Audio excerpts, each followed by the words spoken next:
Hey everyone, welcome to Shifty's Club. Today I'm going to talk about exactly what I promised in the comment section. I think his name was EeveeRade 262. But I just want to thank you for actually asking what deck I'm using. I hate to let any of y'all down if you think I'm a hypocrite running Bresci Flushing, but it's the only deck that had all the cards for, had it together. You know, I was testing with it against my rogue decks, and I thought, well, it's the only deck I got put together, and people are going to call me a douchebag for the rest of my life for using it, but heck, they did it when I used Gyarados and went like very bad. Who cares? That was last season. But thought I'd go ahead and talk about the EeveeRade deck. Thanks to EeveeRade 262. The whole deck concept's actually pretty simple. The actual performance of perfecting the deck out is murderous. There is no one in this world who could say that they've got a perfect deck part of mine, because I've been testing this deck out since day one. Ever since I heard that they had a really cool ruling, and I'll get to that later, that's when I started seeing, hey, this deck's got the potential. And you know, now that I can have videos over 15 minutes, I can talk to you guys for 30 minutes explaining everything in great detail. So yeah, just don't go to sleep on me right now. But anyway, I'm gonna go ahead and show you how many cards I've got in the deck right now. Now this deck is not perfect. It is definitely not perfect. It's really, really good, and it's got tons of options. And when you see my deck count, you'll think many options. Here's how many varieties of cards I have in the deck. I have 1, 2, 3, 4, 5, 6, 7, 8, 9, 10, 11, 12, 13, 14, 15, 16, 17, 18, 19, 20. 22, 23, 24, 25, 26, 27. Where did my energy go? Oh, here it is. 28, 29, 30. And, sorry, my energy was just laying around. I, grabbed all this, thought I'd show it to you guys. I do have at least one of every card, so, I'm prepared. But now to explain all the cards and why they're in here. Now some of them, like say like Dual Ball, Pokemon Collector, Communication, Pokeball, stuff like that, that's self-explanatory. I mean, it's Professor Oak's New Theory, you know, Fire Shop Lady, you know. But I'll explain. I'll still explain them. But let's go ahead and get to the actual cards themselves that are in the deck. For the Pokemon, we have, first off, Leafeon. If you do not know what Leafeon does, it has one attack that is basically the heart and soul of this deck, and it's called Miasma Wind. And the attack does 50 damage times the number of special conditions affecting the defending Pokemon. And having multiple special conditions on the defending Pokemon really just takes it to a point where the Pokemon's going to get knocked out either that turn or another turn, you know. I mean, most Pokemon couldn't take a hit from Leafeon if they couldn't return KO. But basically, the most special conditions you can have on a Pokemon is 3. And sometimes you can get 3, but usually this deck tries to get 2 every turn. The next one is the one that does most of the attacking in the deck. And you're thinking, huh, well, if Leafeon doesn't do most of the attacking, what does? Well, it's better off to go with Espeon Prime. And I guarantee you that Ness, well, Jason Klasinski, he'd agree with me, because back when he played Manectric EX with a 4 Mew EX in this deck. I thought he was kind of weird, but I still understood it, and he said it's better off to basically have more options. If you can get the same attack off with different attackers, it's great. But since Espeon Prime just basically does all this for you, it's just really great. And for only one energy, any energy, you can still have the evolution memories.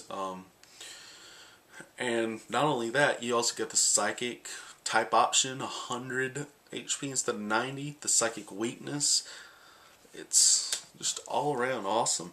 And the next one's kind of around the world card, but it's probably one of the coolest cards I've ever seen in my life, and it's Espeon from Undaunted. Basically what it does is as a one attack for one psychic, and it's Solar Suggestion. And basically what it does is moves any 4 damage counters from your side of the field over to your opponent's side of the field. This is basically saying hit 40, heal 40, hit 30, heal 30, anything to that effect. But most of the time when you bring it in, it's going to hit 40, heal 40. And excuse me.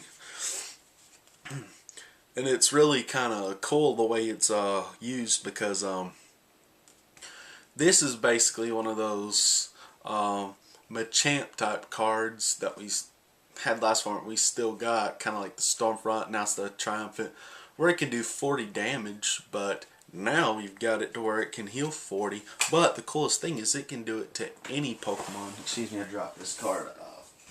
Oh, you can do it to any Pokemon in your side of the field and any Pokemon on your opponent's side of the field. So that's amazingly awesome.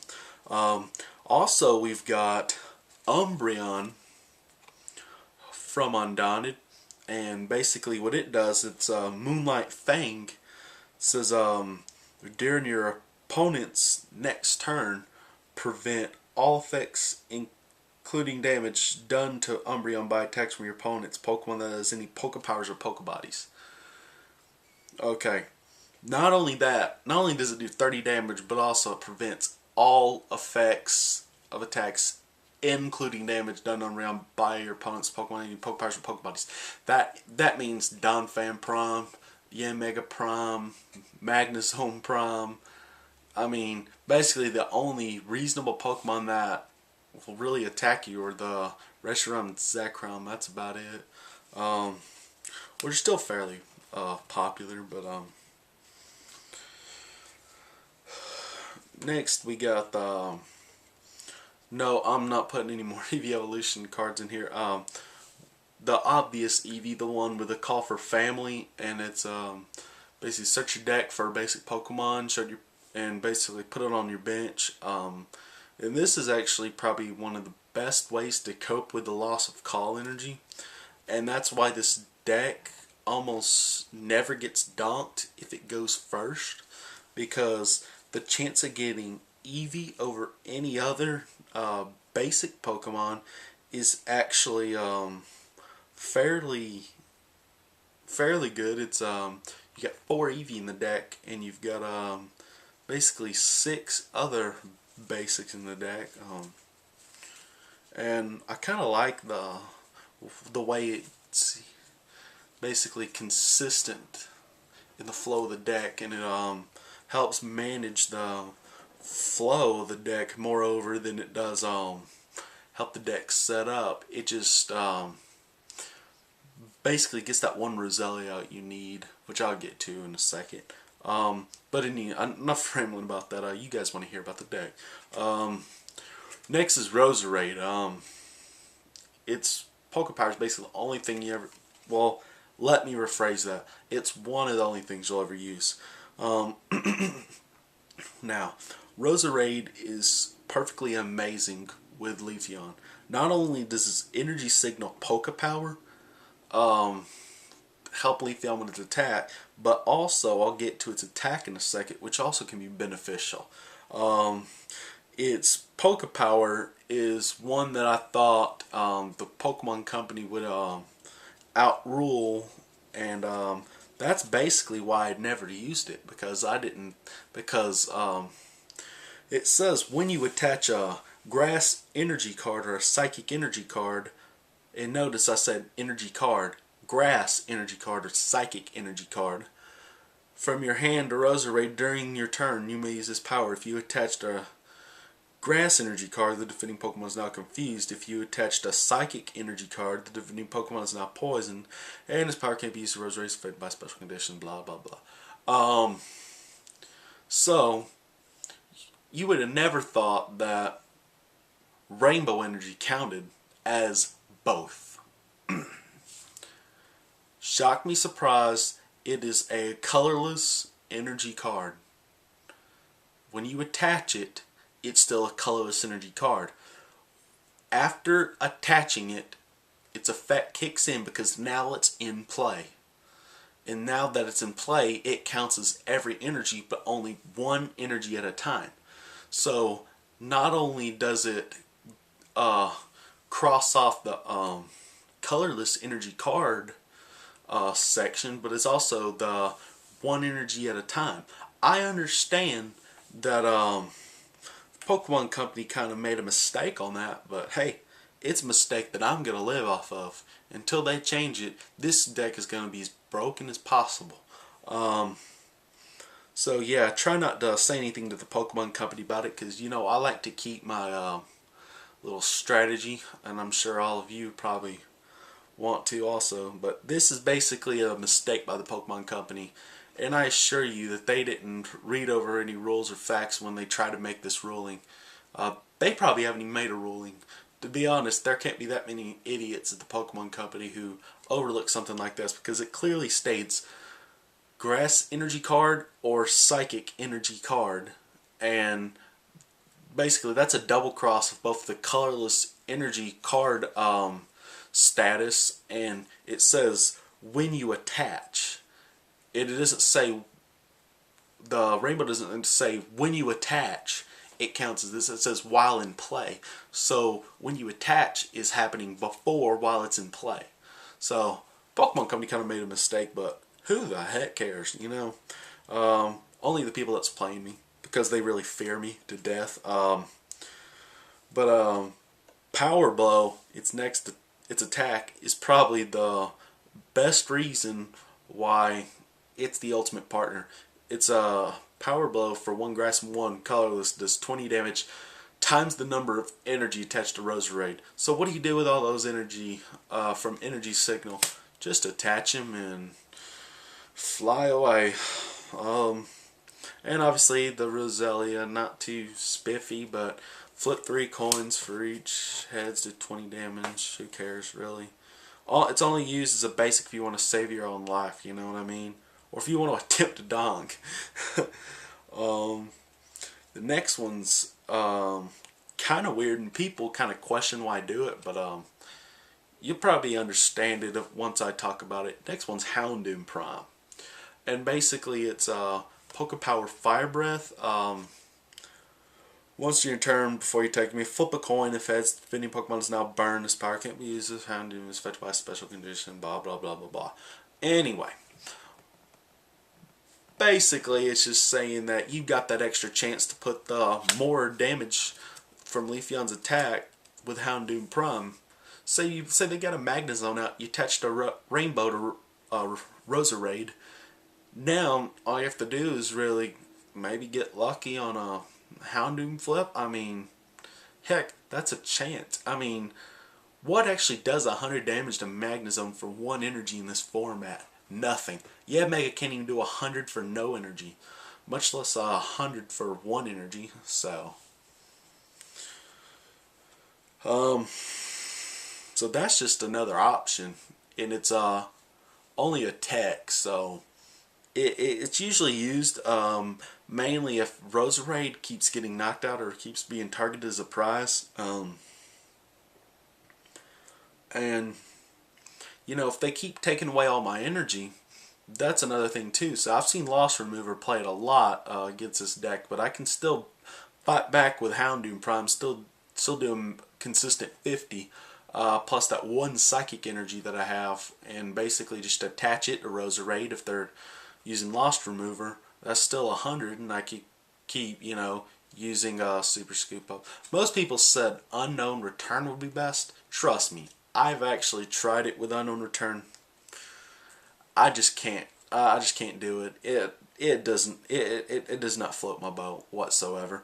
Now, however, if I could figure out a way to fit it in as a tech, that might work out. But I can go ahead and talk about it after I get through this. But the Hound Hour just, yeah, you know, sucks to death. I'm gonna breeze through these next three because they're just basics and they basically don't need any explaining. Mute Prime. Basically, what you do here is attach either Rainbow or the Psychic. Use See Off, and then search your deck for the Leafeon, and then throw it in the Lost Zone. And pretty much then, just keep using the Lost Link. It's basically the way that you can keep getting Mew back with a Revive. And also the Recycle to get back usually the Rescue energy or something, you know, because I got 4 Rescue in the deck. Chances are Mew Prime's not going to get knocked out and sent in the discard pile. But Revive's actually a good way to bring back like EeveeRade, so because I can easily bring back Roselia, search for another EeveeRade, you know, or use the Flower Shuttling, you know, combo. It's crazy. But anyway, Jirachi. Stardust Song's not too much of a player, just in case I need to get that one Psychic Energy back. I can play it down anyway. But basically, it's a Time Hollow attack is basically the reason I use it. For 1 Psychic Energy plus whatever energy I want. Basically, for each energy attached to Jirachi, I can, or let me read you the exact text. Choose a number of your opponent's Stage 1 or Stage 2 evolved Pokemon up to the amount of energy attached to Jirachi. Remove the highest stage evolution card from each of those Pokemon and put those cards back in your opponent's hand.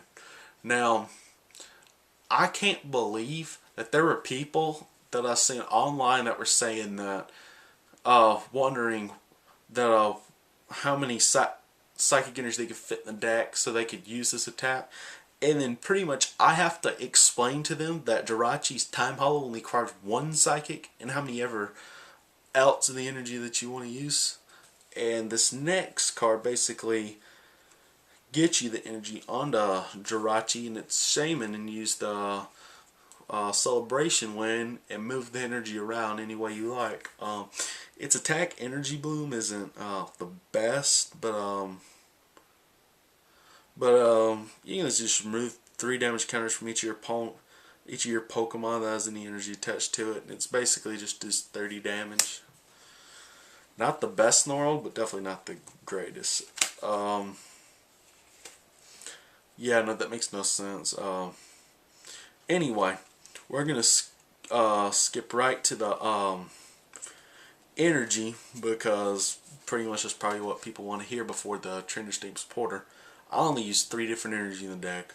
1 is Rainbow, and that's clear cut for using Roselia plus the variety of Pokemon that I use in this deck. Rescue, because I only require 1 energy to use Leafeon's attack, and therefore I can just attach a Rescue and get the Pokemon right back, and its lower stages. And the 1 Psychic Energy in my deck, 1 copy of Psychic Energy, for mainly Sizzle Prime matchups that could possibly cost me the game, but also for the Jirachi, and you also have Espeon, just basically everything in the deck. And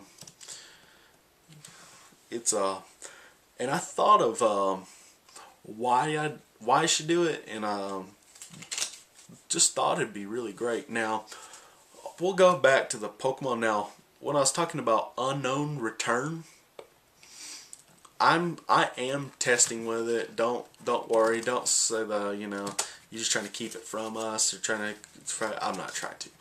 I'm actually testing it. I'm trying to see how good it works. But as far as I can tell, it's just to a point to where Super Scoop Up's just a lot better option because you can basically just take all the damage counters off of EeveeRade 2, plus you don't hog that one bench space up, because I know everyone wants a Leafeon, 2 Espeon Prime, a EeveeRade, and usually they're Houndoom tech, Mew tech, you know, some kind of tech up, and usually filling the one bench space with on a return isn't the greatest thing in the world, and that's why you use Junk Arm for Super Scoop Up and Seeker, and you can just basically pick it up, place it right back down. I mean, it doesn't hurt one bit, because remember, Espeon Prime can still use Espeon's attack, Umbreon's attack, either way you want to do it. So you've also got those options, and that's exactly why you don't have to worry about going a whole turn without putting special conditions on your opponent's Pokemon. But it's also a good thing if you want to attach the one energy and then you Super Scoop Up, throw Roselia back down, you've already got it going. So that or Seeker, or, you know, Jokar, who cares. But also use Recycle too, you know, just as one of those flip, and if heads, great. If tails, oh well, I can get it back anyway. Just one of those extra support cards, and most people overlook stuff like that, and that's why I was going to explain, not too much detail, but enough detail where you can understand it, the reason I picked certain trainers and supporters that I have. The first up is the 1 Alpha Lithograph from Triumphant. Now this one basically just lets you look at all of your prize cards, or face down prize cards, and basically what you do is just take a piece of paper, put it on the side and write down so you'll know exactly what your prizes are. Now, I didn't know that this was illegal. I thought it was just I didn't know it was legal. I thought it was illegal, and people said no, it's just unethical to write down all your prize cards in front of your opponent and then cover it up so they can just see whatever prize cards they got. So, you know what? Because it's so great, I'm including 1 copy in my deck, like every deck should have 1 copy of Alpha Lithograph 4. Well, I use Alpha Lithograph 4. It's usually this is the 4th Alpha Lithograph that they've had, and not to mention, it's got 4 at the bottom right here and unknown letters, so that's why I usually call it Alpha Lithograph 4. Then I've got the Dual Ball. Self-explanatory. Usually it's just trying to get all the basics out as fast as you can. Now, I don't use as many of these as I do collectors for reasons that I can flood with trainers and still get a good setup, but collector is usually the way to go, and having collector in my hand usually is just the best thing in the world, because I can always get the ones that I need as soon as I can get them. Next up would be Junk Arm. Easier said than done. It's basically discard 2 cards from your hand, search your discard pile for a trainer card. Most of the time I'll use it to get back stuff like, you know, like Catcher, Communication, Super Scoop Up, not Revive, who cares about Revive? It revives only for emergencies. Super Scoop Up, you know, Seeker, stuff like that. Sometimes Flower Shop Lady, hardly ever. You know, stuff like that. They just got to come right back up, and excuse me on the supporters, they don't come back up. I was thinking of Versus Seeker, my bad. Anyway, these supporters they never have to come back. This one's the only one that I wish I could bring back maybe once or twice a game. That's kind of why I got Super Scoop Up. And that one I picked out Seeker, and that's why I got Super Scoop Up, you know. The rest of these can kiss my butt in the discard pile. This is one I use as a tech, though. Lost Remover. And the only reason I use this is because some opponents try to use a rescue combo so they can get back Pokemon to try to edge yourself in the, into a win, basically. And Lost Remover is just great because basically if you had that one rescue energy on your Mega Prime. If you play Lost Remover, you know, you attack them, Mega goes to the discard pile, they start crying, you know, because you basically disrupted their strategy. It just hurts them so bad. And very, very seldom will you ever use Junk Arm to get it back. Also, another thing about the Lost Remover is, and this is basically a situation that no one has ever understood except for me.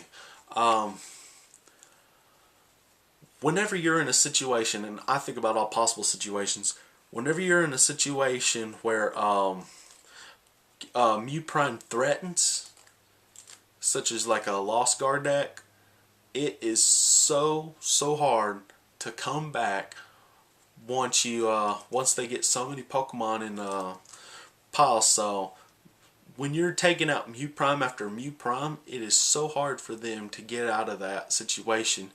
And most of the time, that's the reason why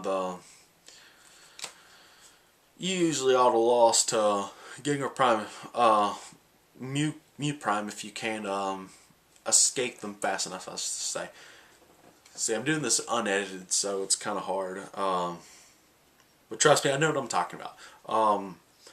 Next up is Pokemon Catcher.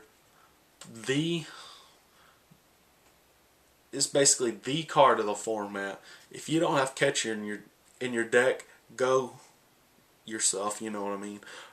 Can't see it on YouTube. The next one is well, for those of you who don't know what it does, basically you play it down and you pick one of your opponent's bench Pokemon and switch it with their active Pokemon. For those rookies out there, the Pokemon Communication. This is in everyone's deck. I don't care if you're running 4 Vileplume in your deck. This is in your deck, and it's Pokemon Communication. And it basically take a Pokemon in your hand and put it in your deck, and then take a Pokemon out of your deck and put it in your hand. So it's basically switching a Pokemon for a Pokemon. But this one doesn't switch Pokemon. It's a Pokeball. Basically, you flip a coin. If heads, you take a Pokemon in your deck and show your opponent, put it in your hand. Better said than done. In this one, recycle. Flip a coin. If heads, take a card out of your discard pile and put it on top of your deck.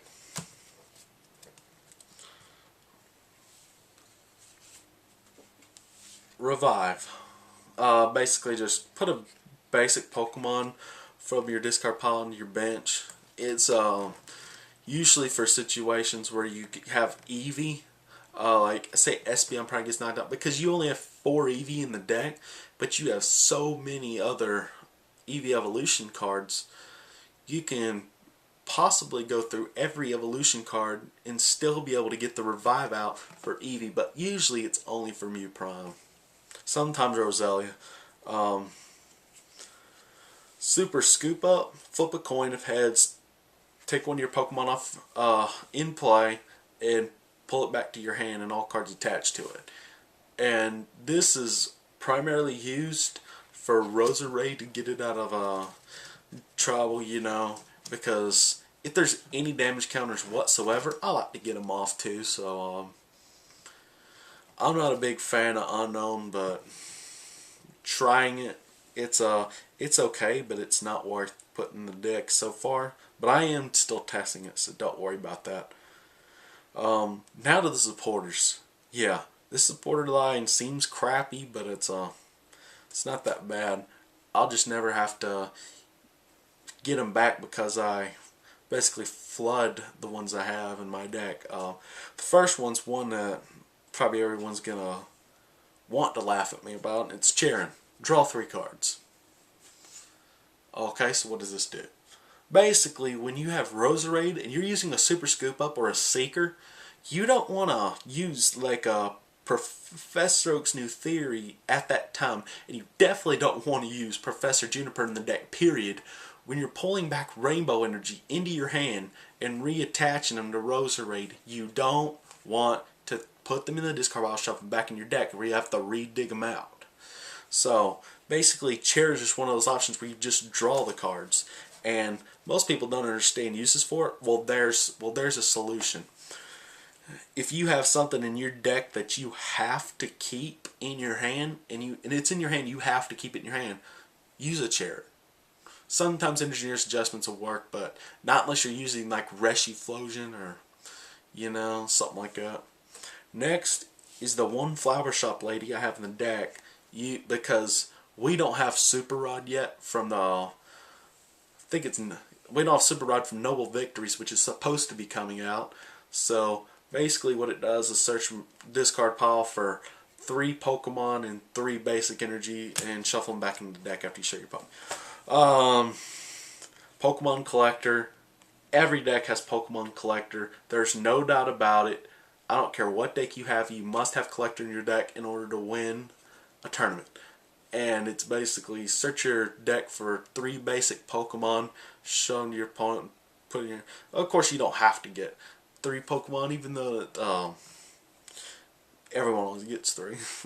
A lot better than Rosen's researcher getting Pokemon, but not the energy con. The next one, I do use Professor Oak's New Theory in this deck. I just don't use as many. I don't use 4 like everyone else would help basically with decks that don't have Ninetales or Magnezone, as a consistency. Basically just shuffle your hand in your deck and draw 6 cards. And last but not least in the deck, definitely not least, Seeker. Both players pick up a Pokemon on their bench and put it in their hand. Well, and all cards attached to it. So, there it is. Now I'm going to go into detail about the deck structure overall. Now, when you're playing this deck, you'll have options. You're either going to have one of 4 Eevee, or one of 2 Roselia, the Houndour, the Mew Prime, Jirachi, or Shaman. So basically your odds are 4 to 6. That's basically 2/3 of the time a basic Pokemon you get out of the basic Pokemon that are in the deck is going to be Eevee. But even if it's not, you still got Mew Prime, which isn't bad at all, so that's basically 50-50 shot of getting something good out. And a 7 of 8, 6, 7, 10. You got a 7 of 10 shot of getting anything that's useful to put in the active spot. And what I mean by 7 to 10 is Roselia is not bad to put in the active spot. If you look at Petal Dance, you got a chance to do 60 damage. So if that's your last resort in your hand, if you got to choose between Roselia and a Shaman or a Jirachi or a Houndour, choose Roselia. Use common sense. Now, there are a few situations to where this deck strategy really relies, and you have to go to your backup strategies. Basically, if you do not know what strategy you need to use for certain decks, go and strike Leafeon, get it out, get it onto the bench, and put Espeon Prime up in the active spot and a few on the bench. Get 1 EeveeRade out, and basically just start doing damage. And if you don't have enough damage to knock out the defending Pokemon, of course, which it takes a lot of experience to get used to which cards are going to come out in a deck, then you can bring out Houndoom and attempt to do the 150, or maybe not even that much. But here's the little kickers. When you're going up against Reshiboar, Reshifusion, and Magnabor, and there's one more I'm not placing, because I've tested this deck a lot, so. And Mugar. Whenever you're going up against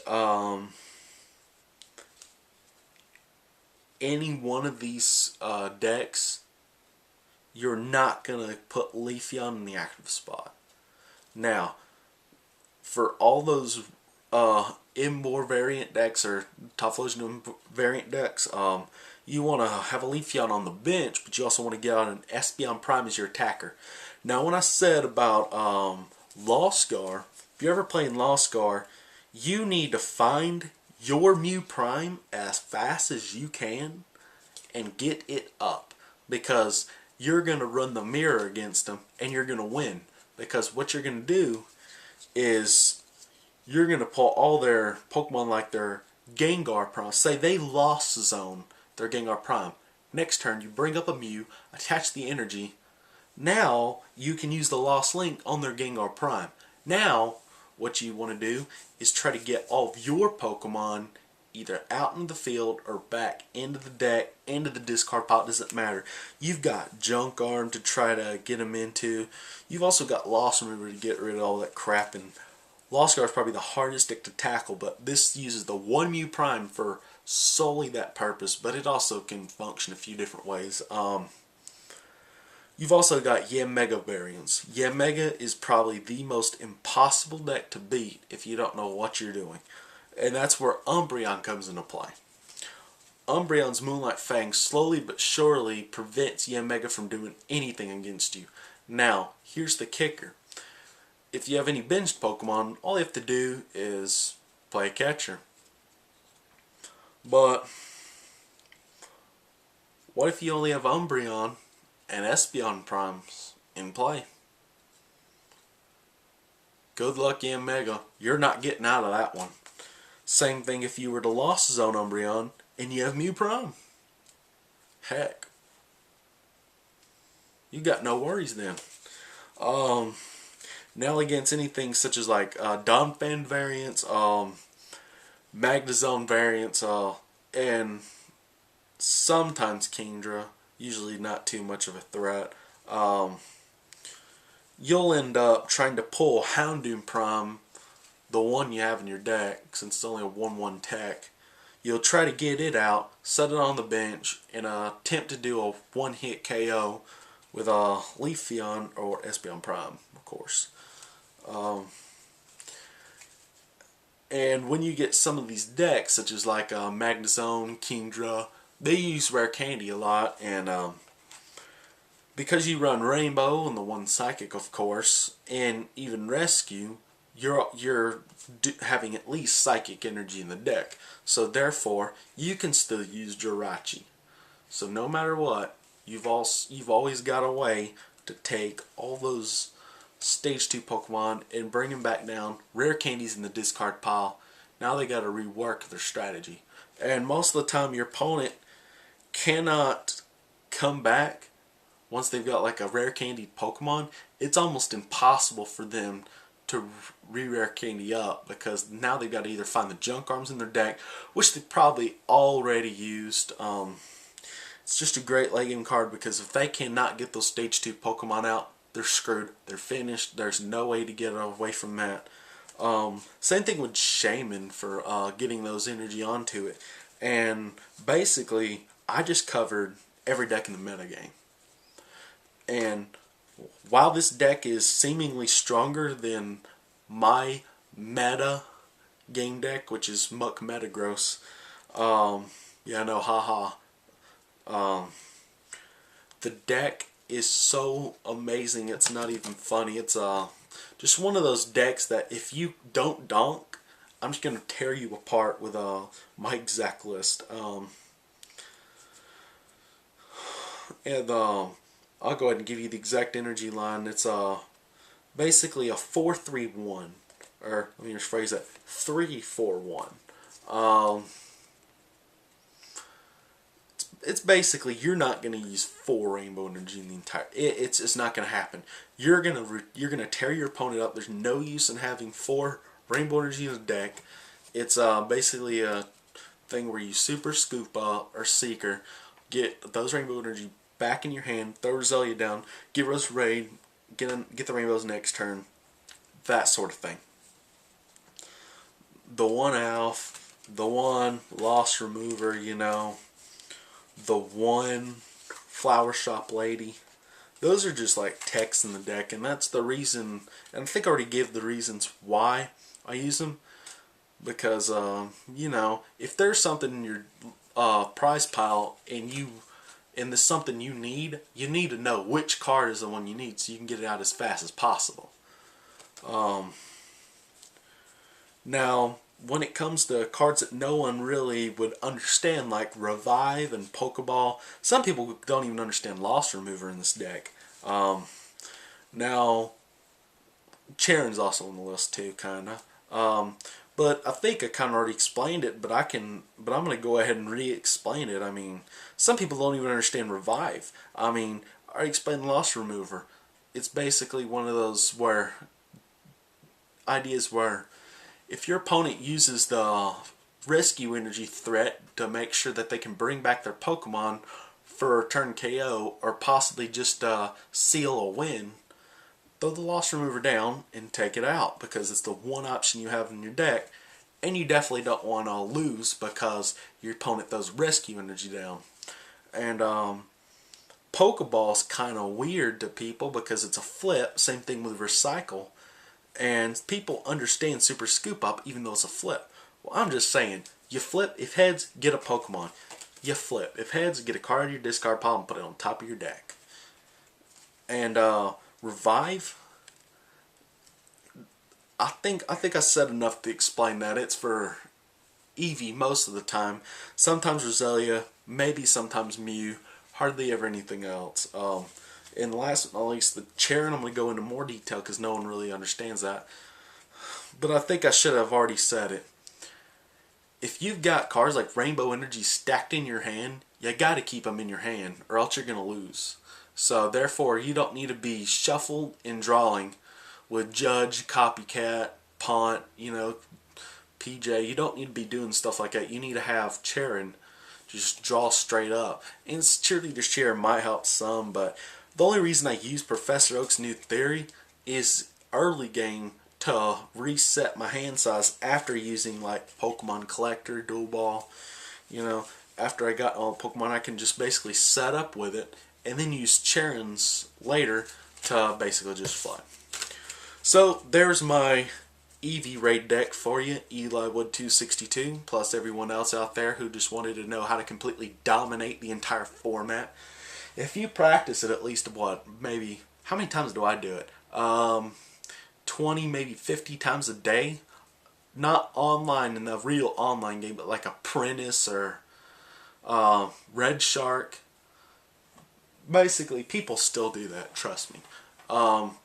It's some of those guys who are really good at playing, but they don't play the online because they don't have the money to get the codes and stuff. Like, I still play the Red Shark because the online game is stupid to me. It's just a bunch of bull crap. Now later, if they get like tournaments and crap, yeah, people might start flooding the place. But I'd rather go to an actual event and see someone face to face and play them.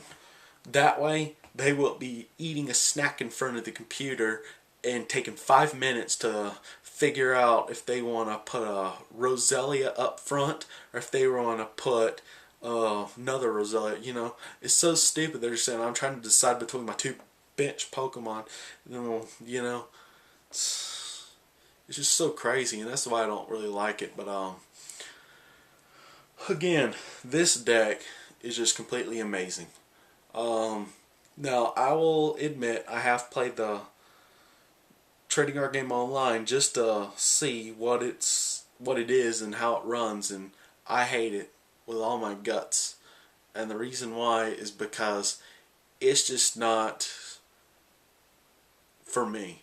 It's a bunch of bullcrap the Pokemon Company came up with just to try to get people to buy some of their codes inside of packs, like buy more packs and get more codes, those types of deals. And I mean, it's an okay idea, but basically the most experienced players with the most money basically just wins, because they can get all those cards that they need. They'd be stingy as heck to try to trade you. But I know you hate hearing me ramble. Next episode probably be for the video game players. I think I've got some really good strategies for you guys, so I'll probably end up getting you guys those. And since I can go over 15 minutes of my episodes as of like a long time ago, which I don't remember how long it was, So I can go into detail like I did in this video, but I guess just go ahead and let you guys go, and see you guys next episode next time at Shifty's Club.